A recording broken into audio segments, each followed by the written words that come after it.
Hi friends, എല്ലാവർക്കും നമസ്കാരം.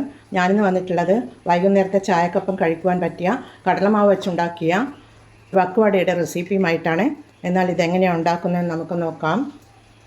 കടലമാവ് കൊണ്ടുള്ള ഈ വക്കുവട ഉണ്ടാക്കുവാൻ വേണ്ടി ഞാൻ ഈ 250 ml ഒരു കപ്പിൽ കടലമാവ് എടുത്തിട്ടുണ്ട്. അത് ഞാനൊരു ബൗളിലേക്ക് ഇട്ട് കൊടുത്തു. ഒരു ടേബിൾ സ്പൂൺ അരിപ്പൊടിയാണ്. ക്രിസ്പിനെസ് കിട്ടുവാൻ വേണ്ടിയാണ് ഇട്ട് കൊടുക്കുന്നത്. പിന്നീട് ഒരു ഉള്ളി കട്ട് ചെയ്തതാണ്, അതിട്ട് കൊടുത്തു. ഇഞ്ചി വെളുത്തുള്ളി ചതച്ചതാണ്, അതിട്ട് കൊടുത്തു. അര ടീസ്പൂൺ മഞ്ഞൾ പൊടി, ഒരു ടേബിൾ സ്പൂൺ മുളക് പൊടി, അര ടീസ്പൂൺ ജീരകത്തിൻ്റെ പൊടിയാണ്, ജീരകം പൊടിച്ചതാണ്.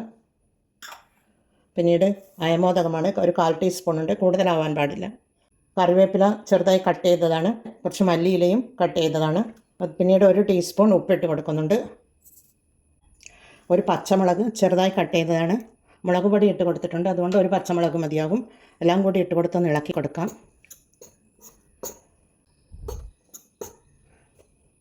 പിന്നീട് കുറേശ്ശെ വെള്ളം ഒഴിച്ച് കൊടുത്ത് നമുക്കിത് കുഴച്ചെടുക്കണം. കുറേശ്ശെ വെള്ളം ഒഴിച്ച് കൊടുത്താൽ മതി.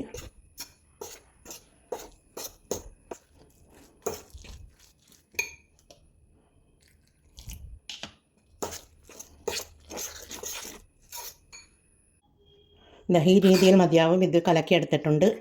ഇതേ രീതിയിൽ മതി. ഒരു 5 മിനിറ്റ് മൂടിയിട്ട് മാറ്റി വെക്കാം. ഇതിവിടെ മൂടി തുറന്ന് നോക്കാം. 5 മിനിറ്റ് ആയിട്ടുണ്ട്. നമുക്കിനി ഇത് ഫ്രൈ ചെയ്യാം. അതിനുവേണ്ടി ഒരു കടായിൽ എണ്ണ ചൂടാക്കാൻ വെച്ചിട്ടുണ്ട് സ്റ്റൗ മീതെ. ഇതിനു വേണ്ടി ഫ്രൈ ചെയ്യാൻ ആവശ്യമായ എണ്ണ ഞാൻ ഒരു കടായിലേക്ക് ഒഴിച്ച് കൊടുത്ത് ചൂടാക്കാൻ വെച്ചിട്ടുണ്ട്.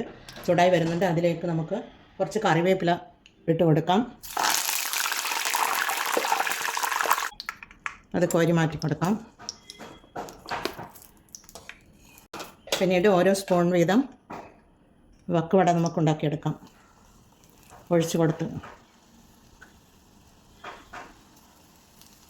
ഇതുപോലെ ഓരോ സ്പൂൺ വീതം ഒഴിച്ച് കൊടുത്താൽ മതി. ഉപ്പൊക്കെ ഞാൻ ചെക്ക് ചെയ്തിരുന്നു, ഉപ്പൊക്കെ കറക്റ്റാണ്.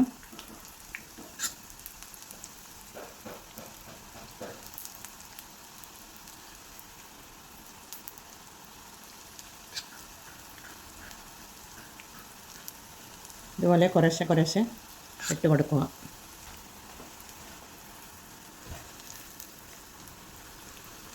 ഫ്ലെയിം കുറച്ച് കൊടുക്കാം.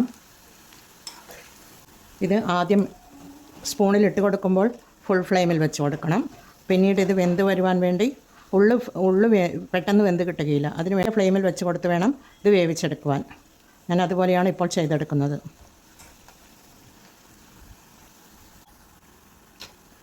ഇതിവിടെ റെഡിയായി വന്നിട്ടുണ്ട്. ഇത് നമുക്ക് കോരി മാറ്റാം. ഇതിലേക്ക് ഇട്ട് കൊടുക്കാം.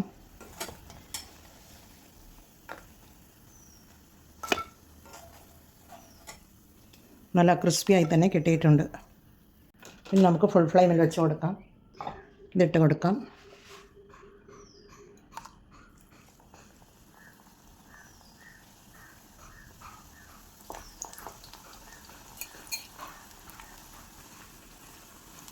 വൈകുന്നേരത്തെ ചായക്ക് വേണ്ടിയാണ് ഞാനിത് ഉണ്ടാക്കുന്നത്. കുട്ടികളൊക്കെ സ്കൂൾ വിട്ട് വരുന്ന സമയത്ത് ഇതേപോലെ ഉണ്ടാക്കി കൊടുത്തു കഴിഞ്ഞാൽ അവർ ടേസ്റ്റോട് കൂടി കഴിച്ചോളും. കടലപ്പൊടി വീട്ടിലുണ്ടെങ്കിൽ വീട്ടിലുള്ള ചേരുവ വെച്ച് നമുക്കിത് ഈ സ്നാക്സ് റെഡിയാക്കാൻ പറ്റും. ഒരു ഗസ്റ്റൊക്കെ വരികയാണെങ്കിൽ പെട്ടെന്ന് ഉണ്ടാക്കി കൊടുക്കാൻ പറ്റുന്ന ഒരു സ്നാക്സ് റെസിപ്പിയാണിത്. അയമോദകം ഇട്ട് കൊടുത്തത് കൊണ്ട് തന്നെ കടലപ്പൊടിയുടെ ഗ്യാസ് പ്രശ്നം ഉണ്ടാവുകയില്ല.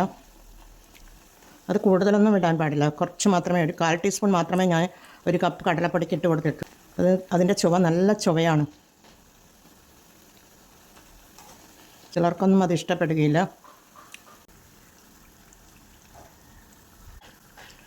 സെക്കൻഡ് സ്റ്റെപ്പും കൂടി ഇവിടെ റെഡിയായിട്ടുണ്ട്. നമുക്കിത് കോരി മാറ്റാം. നല്ല മഴയുള്ള സമയത്ത് ഒരു കട്ടൻ ചായയുടെ കൂടെ ഇത് കഴിക്കുകയാണെങ്കിൽ നല്ല രുചിയോടുകൂടി നമുക്ക് കഴിക്കാം. മഴയും കട്ടൻ ചായയും വക്കുവടയും. ഇനി ഒന്നുകൂടി ഇട്ട് കൊടുക്കാം. ഇത് ഫുൾ ഫ്ലെയിമിൽ വെച്ച് കൊടുക്കാം.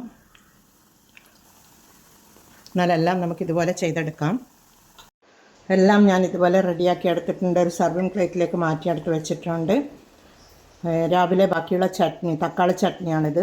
അതിൻ്റെ കൂടെ കഴിക്കാൻ, സോസിൻ്റെ കൂടെയും ഇത് കഴിക്കുവാൻ ബെസ്റ്റാണ്. അതിൻ്റെ മുകളിൽ ഞാൻ കറിവേപ്പില വറുത്തെടുത്തത് വിതറി കൊടുത്തിട്ടുണ്ട്. ഇത് നല്ലൊരു റെസിപ്പിയാണിത്. വൈകുന്നേരത്തെ ചായക്ക് കഴിക്കുവാൻ പറ്റിയ നല്ലൊരു ടേസ്റ്റോട് കൂടിയിട്ടുള്ളൊരു റെസിപ്പിയാണിത്. എന്നാൽ എല്ലാവരും ഇത് ട്രൈ ചെയ്ത് നോക്കണേ.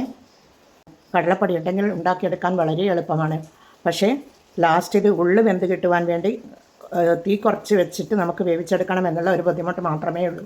ബാക്കിയെല്ലാം എളുപ്പത്തിൽ ചെയ്യാൻ പറ്റുന്ന ഒരു വക്കുവടയുടെ റെസിപ്പിയാണിത്. എന്നാൽ എല്ലാവരും ഇത് ട്രൈ ചെയ്ത് നോക്കി ഫീഡ്ബാക്ക് അറിയിക്കണേ. കമൻറ്റും സബ്സ്ക്രൈബും ചെയ്ത് സപ്പോർട്ട് ചെയ്യണേ. സബ്സ്ക്രൈബ് ചെയ്യാതെ കാണുന്ന കൂട്ടുകാരുണ്ടെങ്കിൽ ഒന്ന് സബ്സ്ക്രൈബ് ചെയ്യണേ കൂട്ടുകാരെ. എന്നാൽ എല്ലാവർക്കും താങ്ക് യു ഫോർ വാച്ചിങ്.